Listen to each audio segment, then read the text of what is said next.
ಇನ್ನು ಉತ್ತರಾಖಂಡದಲ್ಲೂ ಕೂಡ ಭಾರಿ ಮೇಘ ಸ್ಫೋಟಗೊಂಡಿದೆ. ಈ ಮೇಘ ಸ್ಫೋಟಕ್ಕೆ ಕೇದಾರನಾಥದಲ್ಲಿ ಭೂಕುಸಿತ ಉಂಟಾಗಿದೆ ಅನ್ನೋದರ ಡೀಟೇಲ್ ಸಿಗ್ತಾ ಇದೆ. ಅಪಾಯದಲ್ಲಿ ಸಿಲುಕಿ ಕನ್ನಡಿಗರು ಪರದಾಡ್ತಿದ್ದಾರೆ. ಕೇದಾರನಾಥಕ್ಕೆ ತೆರಳಿದ್ದ 11 ಜನರ ತಂಡ ಬೆಂಗಳೂರಿನ ಕೋಣನಕುಂಟೆ ಮೂಲದ ತಂಡ. ಮಾರ್ಗ ಮಧ್ಯದಲ್ಲೇ ಭಾರೀ ಭೂಕುಸಿತ ಉಂಟಾಗಿದೆ. 6 ಮಂದಿ ಕನ್ನಡಿಗರು ಸುರಕ್ಷಿತ ಜಾಗಕ್ಕೆ ಶಿಫ್ಟ್ ಆಗಿದ್ದಾರೆ. ಅಪಾಯದಲ್ಲಿ ಇನ್ನುಳಿದ 5 ಕನ್ನಡಿಗರು ಸಿಲುಕಾಕಿಕೊಂಡಿದ್ದಾರೆ. 11 ಜನರ ಸ್ನೇಹಿತರ ತಂಡ ಒಂದು ಟ್ರಾವೆಲ್ಸ್ ಕಡೆಯಿಂದ ಕೇದಾರನಾಥಕ್ಕೆ ಪ್ರಯಾಣ ಬೆಳೆಸಿತ್ತು. ಈಗ ಅಲ್ಲಿ ಮೇಘ ಸ್ಫೋಟವಾಗಿರೋದ್ರಿಂದ ದೊಡ್ಡ ಪ್ರಮಾಣದಲ್ಲಿ ಭೂಕುಸಿತ ಉಂಟಾಗಿದೆ. ಹಾಗಾಗಿ 5 ಕನ್ನಡಿಗರು 11 ಜನರ ಪೈಕಿ 6 ಜನ ಸೇಫ್ ಝೋನ್ಗೆ ಬಂದಿದ್ದಾರೆ. ಬಟ್ 5 ಇನ್ನೂ ಕೂಡ ಅಪಾಯದಲ್ಲಿ ಸಿಲುಕಾಕಿಕೊಂಡು ಪರದಾಡ್ತಿದ್ದಾರೆ. ದೃಶ್ಯ ನಾವು ಗಮನಿಸ್ತಾ ಇದ್ದೀವಿ. ಸೊ ಅಲ್ಲಿಂದ ಎಲ್ಲೂ ಕೂಡ ಹೋಗೋದಕ್ಕೆ ಆಗಲ್ಲ, ಸಿಲುಕಾಕಿಕೊಂಡಿದ್ದಾರೆ. ಅಲ್ಲಿಂದ ಆಚೆ ಬರೋದಕ್ಕೂ ಕೂಡ ಸಾಧ್ಯ ಆಗ್ತಾ ಇಲ್ಲ. ಅಷ್ಟು ದೊಡ್ಡ ಮಟ್ಟದಲ್ಲಿ ಭೂಕುಸಿತ ಉಂಟಾಗಿ ಅಲ್ಲಿಂದ ವಾಪಸ್ ಆಗೋದಕ್ಕೂ ಕೂಡ ಅವರು ಪರದಾಡ್ತಾ ಇರುವಂತಹ ಸನ್ನಿವೇಶ, ಆ ದೃಶ್ಯಗಳನ್ನ ನಾವು ಗಮನಿಸ್ತಾ ಇದ್ದೀವಿ. ಪ್ರತಿ ಬಾರಿ ಕೂಡ ಕೇದಾರನಾಥಕ್ಕೆ ಹೋದಾಗ ಒಂದಲ್ಲ ಒಂದು ರೀತಿಯ ಸಮಸ್ಯೆಗಳಾಗ್ತಾನೆ ಇರುತ್ತೆ. ಕನ್ನಡಿಗರು ಎಷ್ಟೋ ಜನ ಪರದಾಡಿ ವಾಪಸ್ ಆಗಿರ್ತಾರೆ. ಹಾಗೆಯೇ ಈ ಬಾರಿ ಕೂಡ ಮೇಘ ಸ್ಫೋಟದಿಂದ ಭೂಕುಸಿತ ಉಂಟಾಗಿ ಜನ ಪರದಾಡ್ತಿದ್ದಾರೆ.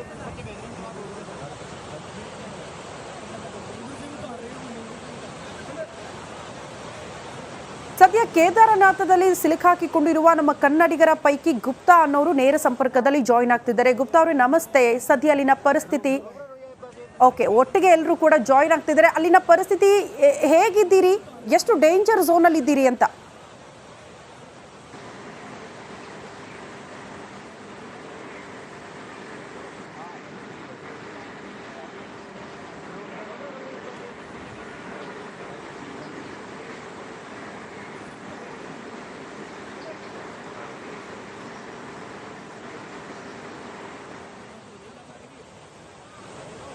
ಸೊ ಅವ್ರನ್ನ ಮತ್ತೊಮ್ಮೆ ಕನೆಕ್ಟ್ ಮಾಡುವಂತಹ ಪ್ರಯತ್ನವನ್ನು ನಾವು ಮಾಡ್ತೀವಿ. ಕಾರಣ ಅವರು ಈಗ ಅಪಾಯದಲ್ಲಿ ಸಿಲುಕಾಕಿಕೊಂಡಿದ್ದಾರೆ. ತಮ್ಮ ಪರಿಸ್ಥಿತಿಯ ಬಗ್ಗೆ ಅವ್ರು ಹೇಳ್ಕೊಳ್ತಿದ್ದಾರೆ. ತತ್ಕ್ಷಣಕ್ಕೆ ಯಾರಾದರೂ ದಯವಿಟ್ಟು ಸಹಾಯಕ್ಕೆ ಬನ್ನಿ, ನಮ್ಮನ್ನ ಕಾಪಾಡಬೇಕು ಇಲ್ಲಿಂದ ಅಂತ ಅವ್ರು ಕೇಳ್ಕೊಳ್ತಿದ್ದಾರೆ.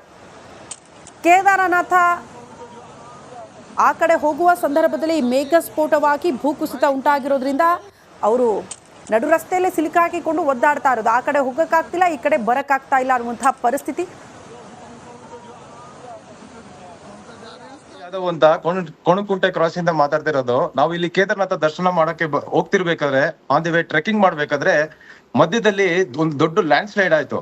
ಸೊ ನಮ್ಗೆ ದರ್ಶನ ಆಗ್ಲಿಲ್ಲ, ಏನೂ ಆಗ್ಲಿಲ್ಲ. ಸೊ ಅಲ್ಲಿಂದ ರಿಟರ್ನ್ ಬರ್ಬೇಕಾದ್ರೆ ನಮ್ಗೆ ತುಂಬಾ ಸಮಸ್ಯೆ ಆಯ್ತು. ತುಂಬಾ ಸಾವನ್ನ ಗೆದ್ದು ಬಂದಿದೀವಿ ನಾವು. ಇನ್ನ ನಮ್ಮವರು 6 ಜನ ಮೇಲೆ ಅಲ್ಲೇ ಉಳ್ಕೊಂಡಿದ್ದಾರೆ. ನಾವು 11 ಜನ ತಂಡ ಇದೀವಿ. ನಾವ್ ಇಲ್ಲಿ 6 ಜನ ಸೇಫ್ ಆಗಿ ಗುಪ್ತಕಾಶಿಲಿ ರೀಚ್ ಆಗಿದ್ದೀವಿ. ಇನ್ನ 5 ಜನ ಸ್ನೇಹಿತರು, ಅದರಲ್ಲಿ ನಮ್ಮ ವಜ್ರಮುನಿ ಅವರ ಫ್ಯಾಮಿಲಿ, ತಮ್ಮನ ಮಗ ಒಬ್ರು, ಅವ್ರ ಫ್ರೆಂಡ್ಸ್ ಎಲ್ಲರೂ ಅಲ್ಲಿ ಸಿಗಾಕೊಂಡಿದ್ದಾರೆ. ಅದ್ರಲ್ಲಿ ಟ್ರಾವೆಲ್ಸ್ ಅವರು ಒಬ್ರು, ಟೋಟಲಿ 6 ಜನ ಅಲ್ಲಿ ಸಿಗಾಕೊಂಡಿದ್ದಾರೆ. ನಮ್ಗೆ ನಿನ್ನೆ ರಾತ್ರಿ ಒಬ್ರು ಮಾತ್ರ ಕಾಂಟ್ಯಾಕ್ಟ್ ಬಂದ್ರು. ಇಲ್ಲಿ ಹೆಲಿಪ್ಯಾಡ್ ಸರ್ವಿಸಸ್ ಸರಿಯಾಗಿ ಸಿಗ್ತಾ ಇಲ್ಲ. ಇಲ್ಲಿ ಯಾರು ಇಲ್ಲಿ ಕರ್ಕೊಂಡ್ ಬರೋದಕ್ಕೆ ಸೇಫ್ ಜಾಗಕ್ಕೆ ಕರ್ಕೊಂಡ್ ಬರೋದಕ್ಕೆ ತುಂಬಾ ಕಷ್ಟ ಆಗ್ತಾ ಇದೆ. ಏನಾದ್ರು ಹೆಲ್ಪ್ ಮಾಡಿ ಅಂತ ಕೇಳ್ಕೊತಾ ಇದ್ದಾರೆ. ದಯವಿಟ್ಟು ನಿಮ್ ರಿಪಬ್ಲಿಕ್ ಕನ್ನಡ ನ್ಯೂಸ್ ಚಾನೆಲ್ ಕಡೆಯಿಂದ ಏನಾದ್ರೂ ಒಂದು ಸಹಾಯ ಮಾಡಿ, ಅಲ್ಲಿರೋರ್ನ ಹೆಂಗಾದ್ರೂ ಲಿಫ್ಟ್ ಮಾಡಿ ನಮ್ಗೆ ಬೆಂಗಳೂರಿಗೆ ಸೇಫ್ ಆಗಿ ಬರೋ ತರ ರೀಚ್ ಮಾಡಿ ದಯವಿಟ್ಟು ತುಂಬಾ ರಿಕ್ವೆಸ್ಟ್ ಮಾಡ್ಕೊಳ್ತಾ ಇದೀವಿ ನಾವೆಲ್ಲ 6 ಜನ. ಈ 6 ಜನನು ಭೀಂಬಲಿ ಹೆಲಿಪ್ಯಾಡ್ ನಲ್ಲಿ ಸಿಗಾಕೊಂಡಿದ್ದಾರೆ. ಅಲ್ಲಿ ಕ್ರೌಡ್ ಜಾಸ್ತಿ ಇರೋದ್ರಿಂದ ಪೊಲೀಸ್ನವರು ಏನು ಮಾಡಕ್ ಆಗ್ತಿಲ್ಲ. ಪೊಲೀಸ್ನವರು ತುಂಬಾ ನುಗ್ಲಾಟ ಇದ್ದಾಗ ಅವರು ಲಾಠಿ ಚಾರ್ಜ್ ಮಾಡ್ತಾ ಇದ್ದಾರೆ. ಊಟ ತಿಂಡಿ ಯಾರಿಗೂ ಏನು ಸಿಗ್ತಾ ಇಲ್ಲ. ತುಂಬಾ ಕಷ್ಟ ಆಗ್ತಾ ಇದೆ. 2013 ಏನ್ ಫ್ಲಡ್ಸ್ ಆಗಿತ್ತು ಅದ್ರಲ್ಲಿ 70-80% ಭಾಗ ಈ ಸಲ ಆತರ ಆಗಿದೆ. ತುಂಬಾ ಲ್ಯಾಂಡ್ ಸ್ಲೈಡ್ ಆಗಿದೆ. ನಾವು ಸಾವನ್ನ ಗೆದ್ದು ಬಂದಿರೋದು ತುಂಬಾ ಹೆಚ್ಚಾಗಿದೆ. ಒಟ್ಟಿನಲ್ಲಿ ನೀವೆಲ್ಲ ಸುರಕ್ಷಿತವಾಗಿರ್ಬೇಕು ಅಷ್ಟೇ. ನಾವು ಖಂಡಿತ ರಿಪಬ್ಲಿಕ್ ಕನ್ನಡ ಮೂಲಕ ತಾವು ಮನವಿ ಮಾಡ್ಕೊಳ್ತಿದ್ದೀರಿ. ಸರ್ಕಾರದ ಗಮನಕ್ಕೆ ತಂದ್ರೆ ತತ್ಕ್ಷಣಕ್ಕೆ ಏನಾದ್ರೂ ಕ್ರಮ ಆಗುತ್ತಾ, ಸಹಾಯಕ್ಕೆ ಬರ್ತಾರ? ಖಂಡಿತ ಅದನ್ನ ತಲುಪಿಸುವ ಕೆಲಸವನ್ನ ನಾವು ಕೂಡ ಮಾಡ್ತೀವಿ. ಥ್ಯಾಂಕ್ ಯು ರಿಪಬ್ಲಿಕ್ ಕನ್ನಡ ಜೊತೆ ಮಾತನಾಡಿದ್ದಕ್ಕಾಗಿ. ಈಗ ಒಂದು ಬ್ರೇಕ್. ವಯನಾಡಿನಲ್ಲಿ ಗುಡ್ಡ ಕುಸಿದು ಮಹಾ ದುರಂತ ಸಂಭವಿಸಿದೆ. ದುರಂತದ ಒಂದೊಂದು ದೃಶ್ಯಗಳು ಕೂಡ ಭಯಾನಕವಾಗಿದೆ. ಡ್ರೋನ್ನಲ್ಲಿ ಗುಡ್ಡ ಕುಸಿದ ಜಾಗದ ಭೀಕರ ದೃಶ್ಯ ಸೆರೆಯಾಗಿದೆ.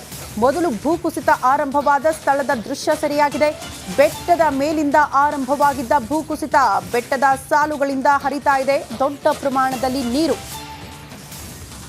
ನದಿ ಇತ್ತು, ನದಿ ಪಕ್ಕದಲ್ಲೇ ಗುಡ್ಡ ಕುಸಿತ ಆಯಿತು. ಒಟ್ಟೊಟ್ಟಿಗೆ ಬಂದು ಯಾವ ರೀತಿ 3 ಗ್ರಾಮ ಕೊಚ್ಕೊಂಡು ಹೋಗಿದೆ, ಅದು ಡ್ರೋನ್ ಕ್ಯಾಮೆರಾದಲ್ಲಿ ಸೆರೆಯಾಗಿರುವ ದೃಶ್ಯ.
ಕೇರಳದ ವಯನಾಡಲ್ಲಿ ಮನ ಕಲುಕುವ ಘಟನೆ.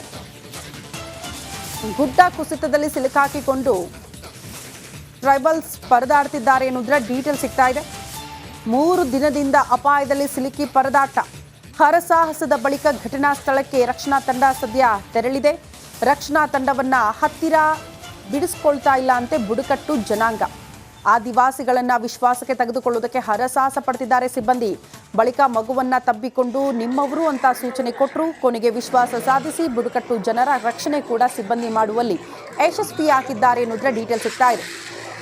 ಬುಡಕಟ್ಟದ ಜನ ಅಲ್ಲಿ ವಾಸ ಮಾಡ್ತಾ ಇದ್ರು, ಬಟ್ ಅವ್ರನ್ನ ಮನವೊಲಿಸೋದಿದೆಯಲ್ಲ, ಸಿಬ್ಬಂದಿ ಹರಸಾಹಸ ಪಟ್ಟಿದ್ದಾರೆ. ಒಂದು ಮಗುವನ್ನ ತಪ್ಪಿಕೊಳ್ಳೋ ಮೂಲಕ ನಾವು ನಿಮ್ಮವರು ಅಂತ ಹೇಳೋ ಮೂಲಕ ಅವ್ರನ್ನ ವಿಶ್ವಾಸಕ್ಕೆ ಪಡೆದುಕೊಂಡು ಸದ್ಯ ಅವರನ್ನ ಸುರಕ್ಷಿತ ಸ್ಥಳಗಳಿಗೆ ಸ್ಥಳಾಂತರ ಮಾಡುವಲ್ಲಿ ಸಿಬ್ಬಂದಿ ಯಶಸ್ವಿಯಾಗಿದ್ದಾರೆ ಎನ್ನುವುದರ ಡೀಟೇಲ್ ಸಿಗ್ತಾ ಇದೆ.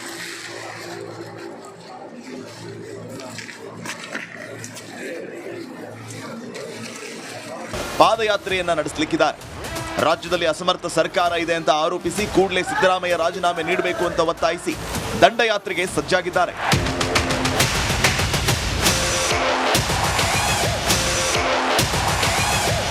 ಕಾಂಗ್ರೆಸ್ ಅಹಿಂದ ಹೆಸರಿಡಿಕೊಂಡು ಎಲ್ಲ ಸಮುದಾಯಗಳಿಗೂ ಅನ್ಯಾಯ ಮಾಡ್ತಾ ಇದೆ ಅಂತ ರಣಕಹಳೆಯನ್ನ ಮೊಳಗಿಸಿದೆ. ಬೆಳಿಗ್ಗೆ 8:30 ಸುಮಾರಿಗೆ ಕೆಂಗೇರಿ ಕೆಂಪಮ್ಮ ದೇವಸ್ಥಾನದ ಬಳಿ ಇರುವ ಮಂಜುನಾಥ ಕನ್ವೆನ್ಷನ್ ಹಾಲ್ ಬಳಿಯಿಂದ ಪಾದಯಾತ್ರೆ ಆರಂಭ ಆಗಲಿಕ್ಕಿದೆ. 8 ದಿನಗಳ ಕಾಲ ಈ ಪಾದಯಾತ್ರೆ ನಡೀಲಿಕ್ಕಿದೆ. ಕೈ ವಿರುದ್ಧ ದೋಸ್ತಿ ಸಮರ. ಬೆಂಗಳೂರಿನಿಂದ ಮೈಸೂರಿನವರೆಗೆ ದೋಸ್ತಿ ಪಾದಯಾತ್ರೆ ನಡೆಸಲಿದೆ. ಮೊದಲ ದಿನ ಸುಮಾರು 16 ಕಿಲೋಮೀಟರ್ ಪಾದಯಾತ್ರೆ ಇರಲಿಕ್ಕಿದೆ. ಎರಡನೇ ದಿನ ಭಾನುವಾರ ಮಂಜುನಾಥ್ ಕನ್ವೆನ್ಷನ್ ಹಾಲ್ ಬಿಡದಿಯಿಂದ 22 ಕಿಲೋಮೀಟರ್, 5ರಂದು ಕೆಂಗಲ್ ಕೆವಿಕೆ ಕನ್ವೆನ್ಷನ್ ಹಾಲ್ನಿಂದ ಆರಂಭವಾಗಿ ಸುಮಾರು 20 ಕಿಲೋಮೀಟರ್ ಕ್ರಮಿಸುತ್ತೆ. 6ನೇ ತಾರೀಕು ನಿಡಘಟ್ಟ ಸುಮಿತ್ರಾದೇವಿ ಕನ್ವೆನ್ಷನ್ ಹಾಲ್ನಿಂದ ಆರಂಭ ಆಗುತ್ತೆ. 5ನೇ ದಿನ ಮಂಡ್ಯ ಶಶಿಕಿರಣ್ ಕನ್ವೆನ್ಷನ್ ಹಾಲ್ನಿಂದ ಹಾಗೂ 8ನೇ ತಾರೀಕು ತೂಬಿನಕೆರೆ ಕೈಗಾರಿಕಾ ಪ್ರದೇಶದ ಬಳಿಯಿಂದ 9ನೇ ತಾರೀಕು ಶ್ರೀರಂಗಪಟ್ಟಣ ಮಂಜುನಾಥ ಕಲ್ಯಾಣ ಮಂಟಪದಿಂದ ಪಾದಯಾತ್ರೆ ನಡೆಯಲಿದೆ. ಆಗಸ್ಟ್ 10ನೇ ತಾರೀಕು ಮೈಸೂರಿನಲ್ಲಿ ಸಮಾರೋಪ